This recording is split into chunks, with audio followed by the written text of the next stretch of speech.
అందరికీ కూడా ఆ అమ్మవారి ఆశీస్సులు ఉండాలని మనస్ఫూర్తిగా ఆ తల్లిని వేడుకుంటూ ఈరోజు మనం భూదేవి యొక్క పురాతన కథను తెలుసుకుందాం. భూదేవి కథను చాలా తక్కువ మంది విని ఉంటారు.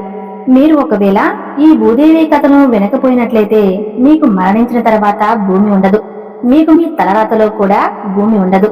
అందువలన ప్రతి ఒక్కరూ కూడా భూదేవి యొక్క కథను తప్పకుండా వినాలి.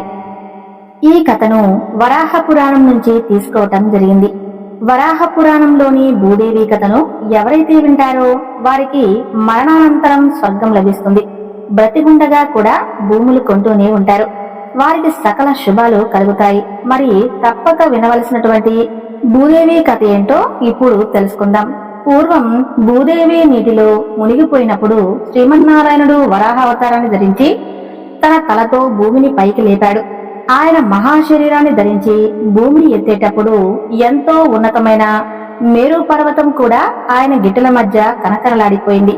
అలా క్రమంగా భూదేవి ఉద్భవించబడిన తర్వాత ఒకనాడు బ్రహ్మ మానస పుత్రుడైన శనత్కుమారుడు భూదేవి వద్దకు వెళ్లి ఇలా అన్నాడు, అమ్మా, శ్రీ మహావిష్ణువు నిన్ను ఉద్ధరిస్తున్నప్పుడు నీవు చూసిన అద్భుతాలు వర్ణించు తల్లి అని కోరాడు. అప్పుడు భూదేవి సనత్కుమారుడితో ఇలా అంటుంది, నాయనా, సనాతుడైన శ్రీహరి గురించి నేను తెలుసుకున్న దాన్ని, విన్నదాన్ని, పరమ ధర్మమైన దాన్ని నీకు చెబుతున్నాను, విను అని ఇలా చెప్పడం ప్రారంభించింది. పూర్వం భారం పెరిగిపోగా నేను నదులు, పర్వతాలు, సముద్రాలతో సహా పూర్తిగా మునిగిపోయాను. నీళ్లలో ఉండిపోయిన నాకు ఏమీ దిక్కు తోచలేదు. అలా నీళ్లలో ఉండటం వలన నక్షత్రాలు, గ్రహాలు, సూర్యచంద్రులు ఏవి కనబడటం లేదు. ఇక ఏం చేయాలో నాకు తోచలేదు. ఎవరు నన్ను ఉద్ధరిస్తారో తెలియడం లేదు. అలా కొంతకాలం గడిపాను. కొన్నాళ్ల తర్వాత శక్తి తెచ్చుకొని రూపాన్ని ధరించి సరాసరి బ్రహ్మలోకానికి వెళ్ళాను. బ్రహ్మదేవుడి దగ్గరికి వెళ్లి ఆయనతో ఇలా అన్నాను, పితామహ, నీవే నాకు దిక్కు. నేను పూర్తిగా మునిగిపోయాను. నాకు ఏం చేయాలో తెలియటం లేదు. అంతా లోపల చీకటిగా ఉంది. దయచేసి నన్ను ఉద్ధరించండి అని ప్రార్థించాను. అప్పుడు నా ప్రార్థన విన్న బ్రహ్మదేవుడు ఒక్క క్షణం ధ్యానంలోకి వెళ్లి నాతో ఇలా అన్నాడు, దేవి, నిన్ను ఉద్ధరించే శక్తి నాకు లేదు. సకల లోకానికి ప్రభువు, అందరికీ కర్త, లోకేశుడు, మాయాశక్తి సంపన్నుడు అయిన శ్రీహరిని శరణి వేడుకో. ఆయనే నిన్ను ఉద్ధరించగల సమర్థుడు అని చెప్పాడు. దాంతో నేను సరాసరి బ్రహ్మలోకం నుంచి వైకుంఠానికి వెళ్ళాను. అక్కడ శేషపాన్పు మీద శ్రీహరి యోగ నిద్రలో ఉన్నారు. ఆయనకు చేతులు జోడించి ఇలా అన్నాను, ప్రభు, నేను నా బరువును ముయ్యలేక నీళ్లలోకి పడిపోయాను. బ్రహ్మ దగ్గరకు రక్షించమని వెళితే ఆయన నన్ను మీ దగ్గరకు వెళ్ళమని చెప్పారు. లోకనాథ, జనార్దన, నన్ను దయచేసి నీళ్లలో నుంచి ఉద్ధరించండి అని దీనంగా ప్రార్థించాను. నా స్తుతిని విన్న శ్రీహరి ఎంతో సంతోషించి వెంటనే వరాహావతారాన్ని ధరించి నన్ను ఉద్ధరించారు. ఎంతో గొప్ప దయామయుడు అయిన శ్రీహరి దయ వల్ల నేను ఆనాడు ఉద్ధరించబడినాను. ఎన్నో అద్భుతాలు చూశాను. ఆయన శక్తి సామర్థ్యాలు నాకెంతో ఆశ్చర్యాన్ని కలిగించాయి. ఎంతో అవలీలగా తన కోరలతో నన్ను రక్షించాడు అని భూదేవి సనత్కుమారుడికి చెప్పింది. అంతేకాదు, మహాబలవంతుడైన వరాహమూర్తి అత్యంత విశాలమైన తన శరీరంతో పర్వతాలు, నదులు, సముద్రాలతో కూడిన భూమండలాన్నంతా తన కోరల అంచులతో ఒక మట్టి బెడ్డలాగా పైకెత్తాడు. అంతేకాదు, ఆయన వివిధ అవతారాలు ధరించి కంసుడు, నరకుడు, రావణుడు అనేక రాక్షసులను సంహరించాడు. సంసారమనే సముద్రం భయంకరమైన చావు, వార్ధాక్యం, రోగమనే ముస్లాంతో అలలతో నిండి ఉంటుంది. అలాంటి సంసారం ఎంతో భయానకమైనది. తన భక్తుల్ని ఆ సంసార భయం నుంచి దూరంగా పంపించాడు. ముర, నరక, రావణాది అసురుని హతమార్చినాడు. వరాహ రూపాన్ని ధరించినవాడు, స్వర్గలోకాధిపతి అయినవాడు భూదేవి నాథుడు. శత్రువుల్ని అవలీలగా అంతం చేసేవాడు ఆ సింహ విష్ణు ఒక్కడే అని సనత్కుమారుడికి వివరించింది భూదేవి. ఆ తర్వాత భూదేవి శ్రీ మహావిష్ణువుకి నమస్కరించి ఇలా అంటుంది, ప్రభు, ప్రతి కల్పంలో ఎంతో దయతో నన్ను ఉద్ధరిస్తున్నావు. చాలా సంతోషం. అయితే స్వామి, నేను నీ మొదటి రూపం ఎలాంటిదో, చేసిన తులసృష్టి ఎలాంటిదో తెలుసుకోలేకపోయాను. పూర్వం నీవు మత్స్యావతారాన్ని ధరించి ఆవు, ఆ తర్వాత దేవదానవులు సముద్రాన్ని మదించినప్పుడు నీవు తాబేలు రూపాన్ని ధరించి మందర పర్వతాన్ని పైకెత్తి ఆ సాగర మదనం కొనసాగేలా చేశావు. ఇంకో కల్పంలో భూదేవి ప్రస్థానంలోకి పడిపోతూ జారిపోతుంటే నీవు వరాహ రూపాన్ని ధరించి కోరలతో నన్ను పైకెత్తి రక్షించావు. దేవా, ఇలానే నీ లీలలు ఎన్నో ఉన్నాయి. అయితే వాటి అంతరార్థాన్ని నేను ఏమాత్రం తెలుసుకోలేకపోతున్నాను. స్వామి, అసలు ఈ సృష్టి అంతా ఎవరి చేత నాశనం చేయబడుతుంది? ఎవరి ద్వారా రక్షింపబడుతుంది? నన్ను ఉద్ధరించిన తర్వాత తిరిగి ఈ విశ్వాన్ని నీవు ఎలా సృష్టిస్తావు? ఎలా దీన్ని పాలిస్తావు? ఏ కారణంతో ఈ సృష్టిని రక్షిస్తున్నావు స్వామి? అసలు నిన్ను చేరుకునే మార్గం ఏది? అసలు ఈ సృష్టికి మొదలేది? ఇది ఎలా, ఎప్పుడు, ఎందుకు అంతమవుతుంది? మహాప్రభు, దయచేసి నా సందేహాలను తీర్చి నన్ను ధన్యురాలని చేయండి ప్రభు అని భూదేవి ప్రార్థించింది.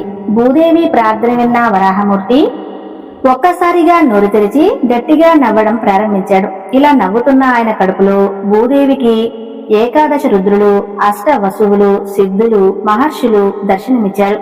ఇంకా సూర్యచంద్రులకు, గ్రహాలతో కూడిన సమస్త లోకాలు, తమ తమ ధర్మాలు చూసిన భూదేవి ఒక్కసారిగా ఆశ్చర్యంతో, భయంతో నిలువెల్లా వణికిపోయింది. వరాహమూర్తి నవ్వడం ఆపి కొద్దిసేపటి తర్వాత మరొకసారి తన నోటిని తెరిచాడు. అప్పుడు 4 భుజాలు కలిగి మహాసముద్రం మీద నిద్రిస్తున్న విష్ణుమూర్తి భూదేవికి కనిపించాడు. ఆయన బొడ్డు నుంచి ఉద్భవించిన బ్రహ్మ కూడా కనిపించాడు. ఒక్కసారిగా ఆమెకు ఆనందం కలిగి వారిని స్తుతించింది. స్వామి, నేను నిన్ను శరణు వేడుకుంటున్నాను. ఏ పాపం ఎరుగని స్త్రీ అయిన నన్ను కాపాడు. ఓ జనార్దన, నల్లని కాటుక లాంటి ఆకారం కలిగిన నీ దివ్య వరాహ రూపాన్ని ఈ శరీరంలో నాకు కనిపించిన జగత్తును చూసి ఎంతో భయపడ్డాను. స్వామి, ఇప్పటికీ నాకు భయం తగ్గటం లేదు. నాదా, దయచేసి నా భయాన్ని పోగొట్టు అని దీనంగా ప్రార్థించింది. ఆ తర్వాత శ్రీహరిని వివిధ నామాలతో స్తుతించింది భూదేవి. భూదేవి చేసిన వాక్యాలను విన్న వరాహమూర్తి ఎంతో సంతోషించి ఆమెతో ఇలా అన్నాడు. దేవి, మీ ప్రశ్నలు చాలా యుక్తమైనవి. ఇలాంటి ప్రశ్నలు, సందేహాలు అందరికీ కలగవు. నీవు నన్ను అడిగిన సందేహాలన్నీ పురాణాలకు సంబంధించిన విషయాలు. అవి శాస్త్రజ్ఞానంతో చెప్పదగినవి. వాటిని ఇప్పుడు చెప్తున్నాను విను అని ఇలా చెప్పడం ప్రారంభించాడు. ఓ భూదేవి, పురాణాలన్నిటికీ ఒక సామాన్య లక్షణం ఉంటుంది. ఆ లక్షణం మొత్తం 5 విధానాలుగా చెప్పబడింది. సృష్టి, లయ, వంశం, మన్వంతరం, రాజవంశాల చరిత్ర అనే 5 లక్షణాలతో కూడిందే చరిత్ర. ప్రారంభంలో నేను ఆద్యాంతాలు లేని ఆకాశ స్వరూపుడిగా ఉన్నాను. ఆ తర్వాత అణువు అనేది ఏర్పడింది. అణువు తర్వాత నా నుంచి బుద్ధి అనేది ఆవిర్భవించింది. అణు రూపంలో ఉన్న బుద్ధి సర్పం, రాజస్సు, తపస్సు అనే 3 తపాలుగా మారింది. త్రిగుణాలు అంటారు. ఆ త్రిగుణాలలో నేను మహత్తు ఉన్నవాడిగా ఉంటున్నాను. సర్వాన్ని తెలిసిన వాళ్ళల్లో నేను మొదటిగా ఉంటున్నాను. నా నుంచి క్షేత్రజ్ఞుడు అనేవాడు ఆవిర్భవించాడు. ఆ క్షేత్రజ్ఞుడు నుంచి బుద్ధి ఆవిర్భవించింది. బుద్ధి నుంచి 5 జ్ఞానేంద్రియాలు, 5 కర్మేంద్రియాలు ఆవిర్భవించాయి. ఇలా ఇంద్రియాలు నెలకొన్న తర్వాత పంచభూతాల సహాయంతో ఒక పిండ స్వరూపాన్ని నేనే తయారు చేశాను దేవి. సృష్టి మొదట్లో అంతా శూన్యంగా ఉండేది. ఆ శూన్యం నుంచి ఆకాశం, దాని నుంచే వాయువు, దాని నుంచే అగ్ని, అగ్ని నుండే జలం అనేది నేను సృష్టించాను. ఆ జలం నుంచే సకల జీవులకు తల్లివైన భూమాతవైన నిన్ను సృష్టించాను. ఆకాశాలను భూమితో కలయిక జరగగా ఆ కలయిక వల్ల వడగళ్లతో కూడిన జలమయమైన ఒక గర్భకోశం ఏర్పడింది. అది క్రమంగా పెరిగి పెద్దదై ఒక అండంగా మారింది. కొన్నాళ్ళకి ఆ అండం పగిలి 2గా ఈ దేవి ఆ సమయంలో నన్ను నేను మొదటిగా జలమయ స్వరూపుడిగా సృష్టించుకున్నాను. ఆ తర్వాత నేను నరాలు అనగా జలాన్ని సృష్టించుకున్నాను. ఆ నీళ్ల వల్లనే నాకు నారాయణుడు అనే పేరు వచ్చింది. ప్రతి కల్పంలో తిరిగి నేను అండంలోనికి వెళ్తూ ఉంటాను. దేవి, కొంతకాలం తర్వాత నా నాభి కమలం నుంచి ఒక పద్మం ఆవిర్భవించింది. ఆ పద్మం నుంచి తొలి సంతతిగా సృష్టికర్త అయిన చతుర్ముఖ బ్రహ్మను అవతరించాను. అలా అవతరించిన బ్రహ్మను చూసి నీవు ప్రజలను సృష్టించు అని పలికాను. నేను అలా పలికి అతనికి కనపడకుండా అదృశ్యమయ్యాను. అయితే బ్రహ్మదేవుడికి ఎంత ఆలోచించినా కూడా సృష్టిని ఎలా చేయాలో బోధపడలేదు. కొంతసేపటికి బ్రహ్మకి తన జన్మకి కారణమైన వాళ్ళెవరు అనే సందేహం కలిగింది. అది కూడా ఎంతసేపటికి తెలియకపోవటంతో ఆయన ఈ ఒక్కసారిగా తన మీద తనకే కోపం వచ్చింది. వెంటనే ఆయన కోపం నుంచి ఒక పిల్లవాడు జన్మించి ఆయన తొడ మీదకు వచ్చి కూర్చున్నాడు. ఉన్నట్టుండి ఆ పిల్లవాడు పెద్దగా ఏడవటం మొదలుపెట్టాడు. ఆ పిల్లవాణ్ణి బ్రహ్మ ఓదార్చడం కోసం ప్రయత్నించగా అతను నాకు ఒక పేరు పెట్టండి అని బ్రహ్మను కోరాడు. గట్టిగా రోధిస్తున్నాడు కాబట్టి ఆ పిల్లవాడికి రుద్రుడు అనే పేరు పెట్టాడు బ్రహ్మ. కాబట్టి దేవి బ్రహ్మదేవుడు రుద్రుణ్ణి పిలిచి సృష్టి చేయమని చెప్పాడు. అయితే అతనికి శక్తి లేక నీళ్ళలో మునిగి తపస్సు చేసుకోవడానికి సిద్ధపడ్డాడు రుద్రుడు. అలా రుద్రుడు మునగటంతో ఆ బ్రహ్మ తన కుడి బొటన వేలు నుంచి ఒక ప్రజాపతిని, ఎడమ బొటన వేలు నుంచి ఆ ప్రజాపతి తగిన భార్యను ప్రజలను సృష్టించడం కోసం సూచించాడు. అలా బ్రహ్మ బొటనవేల నుంచి వచ్చిన ప్రజాపతి తన భార్య ద్వారా మొదటి స్వయంభును కన్నాడు. ఇక స్వయంభు నుంచి ప్రజా సృష్టి ప్రారంభమైంది. అలా భూదేవికి వరాహస్వామి సృష్టి గురించి అన్ని సందేహాలను తీర్చాడు. ఇక భూదేవి మొత్తం తెలుసుకుని ఎంతో సంతోషించింది. కాబట్టి భూదేవి కథను ఎవరైతే వింటారో వారికి భూమి లభిస్తుంది. భూములు కొంటూనే ఉంటారు. మరణానంతరం వారికి స్వర్గానికి వెళ్తారు. సకల ఐశ్వర్యాలు భోగభాగ్యాలు కలుగుతాయని పురాణం చెబుతుంది. చూశారు కదండి భూదేవి కథ యొక్క విశిష్టత. ఈ వీడియో నచ్చితే తప్పకుండా లైక్ చేసి జై భూమాత అని చిన్న కామెంట్ చేయండి. సర్వే జన సుఖినో భవంతు.